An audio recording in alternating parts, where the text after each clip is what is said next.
চলে এসেছি চ্যাটার্জিপাড়া শঙ্করাচার্যের আশ্রমে।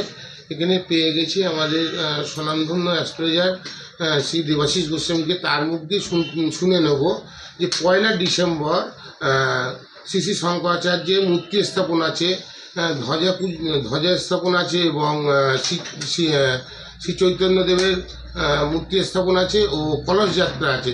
দাদা, এই 1 ডিসেম্বর যে প্রোগ্রামটা হচ্ছে তার মাহাত্ম্য কী, এবং 1 ডিসেম্বরই প্রোগ্রামটা করা হলো তার কারণটা কী আছে?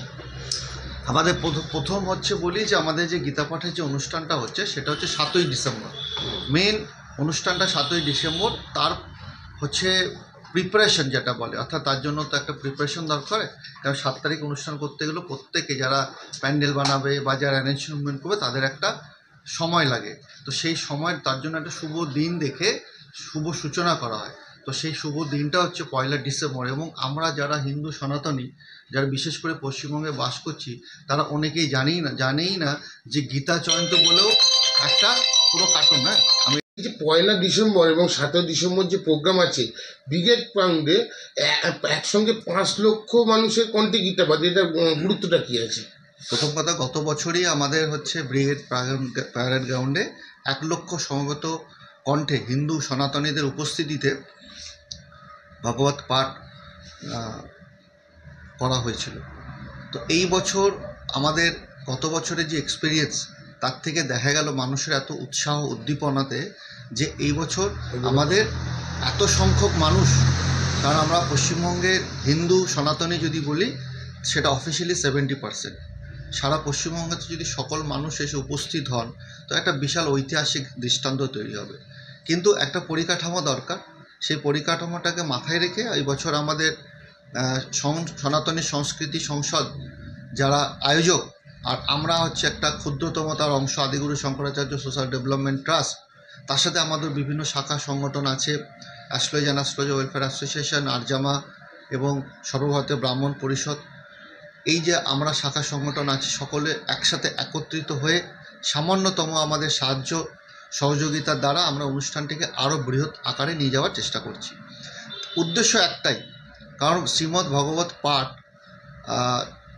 অনেকেই বাড়িতে বইটাকে ঠাকুরের স্থানে রেখে দেয়, সেটা খুব ভালো, কিন্তু বইটাকে যে পড়ার প্রয়োজন, কারণ শ্রীমদ্ ভগবত গীতা পাঠ করলেই তার জীবনশৈলী, তার জীবনের পুরো পরিকাঠামোটা যেটা আছে, আমাদের যে জীবনের জন্ম থেকে মৃত্যু, তার যে কর্ম, তার ধর্ম, তার শিক্ষা, টোটাল বিষয়টাই আমাদের শ্রীমদ্ ভগবত গীতায় সুন্দরভাবে উল্লেখ করা আছে। এবং এই উল্লেখ করাটা শুধু বইয়ের পাতাতেই আছে। তো সেটাকে পড়া এবং সেটাকে পড়ার সাথে সাথে তার ব্যাখ্যা, এবং সবচেয়ে প্রিয় জিনিস যেটা, সেই ব্যাখ্যার সাথে সাথে জীবনে সেটাকে ব্যবহার করা, অর্থাৎ জীবনের সাথে সেটাকে নিয়ে চলা, এইটা সাধারণ মানুষ আমাদের বিশেষ করে পশ্চিমবঙ্গবাসীদের মধ্যে প্রায় ক্ষীণ। তো সেটাই জাগরিত করার জন্য সনাতন সংস্কৃতি সংসদ যে আয়োজন করেছে, দীর্ঘ 3 বছর ধরে এই অনুষ্ঠান চলছে, সে অনুষ্ঠানেরও এই বছর তার পুনরায় হতে। হ্যাঁ, প্রথমেই আমি জানাই যে আমাদের মূল অনুষ্ঠান 7ই ডিসেম্বর। 7ই ডিসেম্বর অনুষ্ঠানটা কী নিয়ে, সেটা হচ্ছে হিন্দু সনাতনীদের সমবেত কণ্ঠে 5 লক্ষ হিন্দু সনাতনী, তাদের উপস্থিতিতে ব্রিগেড প্যারেড গ্রাউন্ডে আমাদের এই অনুষ্ঠানটা হবে। তার শুভ সূচনা হবে 1 ডিসেম্বর। সেটা কেন?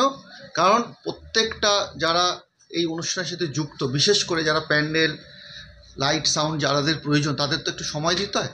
তার জন্য তাদের একটা নির্দিষ্ট দিন থেকে, তারা শুভ দিন থেকে কাজকর্ম শুরু করবে। তো সেই জন্য আমরা 1 ডিসেম্বরটাকে বেছে নেওয়া হয়েছে। কারণ পশ্চিমবঙ্গ বেশিরভাগ মানুষ জানেই না যে গীতা জয়ন্তী বলেও একটা দিন হয়। তো সেই দিনটি হচ্ছে 1 ডিসেম্বর। তো এই শুভ দিনেই হবে ধ্বজা স্থাপন, ভূমি পূজন সহ 1008 কলস যাত্রা, যেটা মা গঙ্গার তীরবর্তী থেকে মায়েরা জল নিয়ে এসে ব্রিগেড প্যারেড গ্রাউন্ডে উপস্থিত হবে।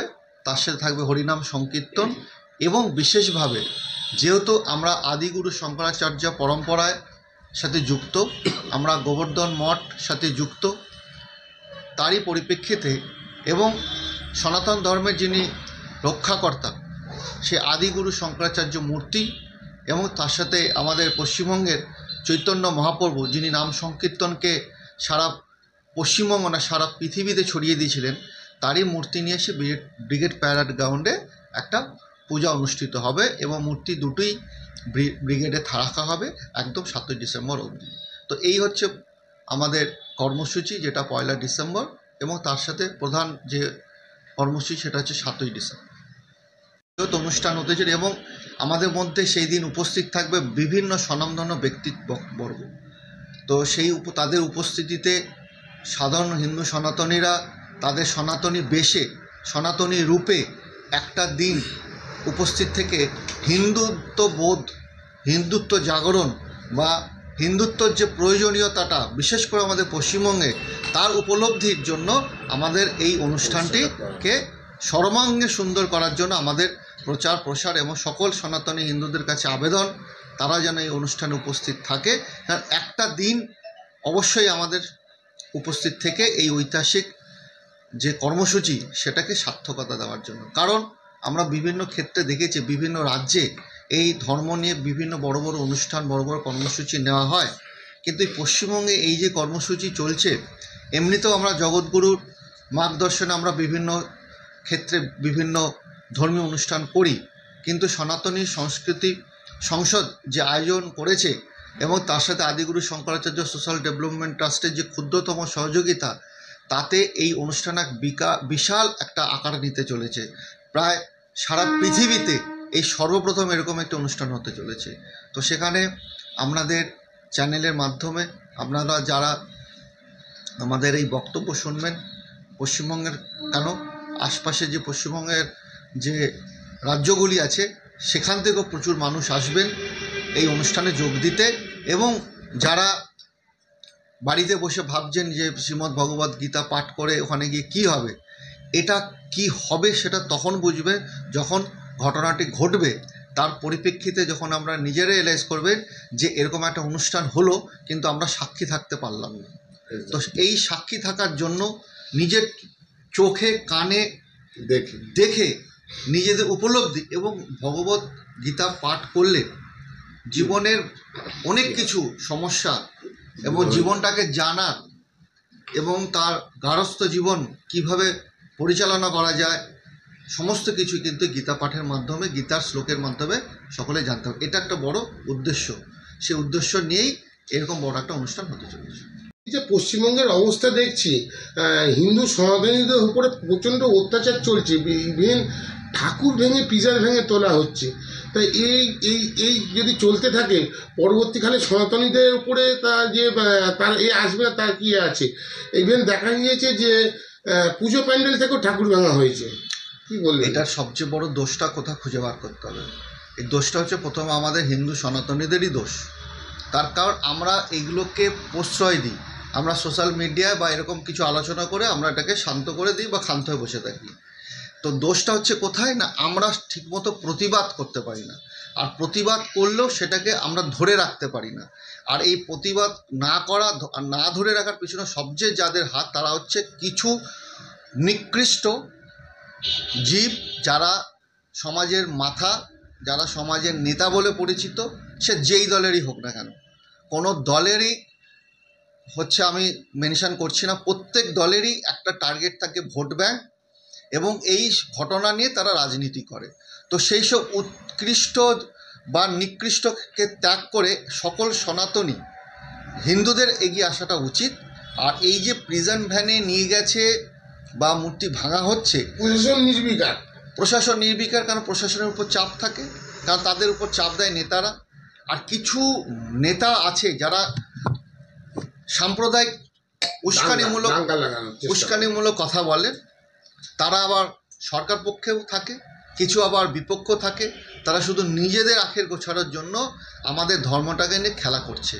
এই জিনিসটাই যদি অন্য কোনো সম্প্রদায়ের ক্ষেত্রে হতো, তাহলে আজকে পশ্চিমবঙ্গে না সারা ভারতবর্ষে আগুন জ্বলতো।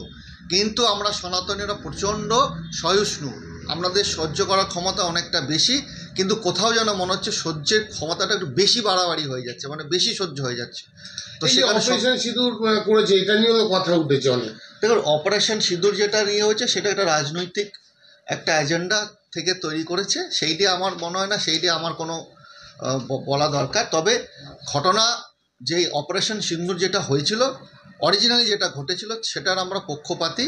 কারণ আমার যারা বিরোধী থাকবে তাদেরকে না না সেটা যারা আমাদের সরকার বিরোধী, দেশ বিরোধী, তাদেরকে উপযুক্ত শাস্তি, তাদের উপযুক্ত শিক্ষা দেওয়ার আমরা পক্ষপাতী। সে যে দলই হোক না কেন, যে দলই সরকার গঠন করুক না কেন, আমাদের প্রতিবেশী রাজ্য তারা যদি আমাদের আঘাত আনে, তাদের হচ্ছে পাল্টা আঘাত আনার পক্ষপাতী, সে যে দলই হোক। বাকি হচ্ছে আমাদের হিন্দু সনাতনীদের জেগে বারবার হচ্ছে, হয়তো আমার কথা শুনে ভাববে আমি সাম্প্রদায়িক কথা বলছি, আমরা কিন্তু কোনো সম্প্রদায়ের বিরুদ্ধে নয়। আমাদের জগৎগুরু 145তম পূর্বান্যায় পুরী গোবর্ধন মঠাধীশ শঙ্করাচার্য জগৎগুরু শ্রীমৎ স্বামী নিঃসন্দেহ সরস্বতী মহারাজ একটা কথাই বলেন, প্রত্যেক সম্প্রদায়ের সৃষ্টি সনাতন ধর্ম থেকে। তো সেই সম্প্রদায়কে ভালো রাখার দায়িত্ব হচ্ছে আমাদের হিন্দু সনাতনীদের। তো তারাও এই দেশে জন্মগ্রহণ করেছে, তারা হচ্ছে রাজনীতির শিকার হয়েছে, এবং তাদের থেকে বেশি এখন আমরা হিন্দুর যারা আছি তারা রাজনীতির শিকার হই। কারণ দেশটা ভাগই হয়েছিল ধর্মের ভিত্তিতে।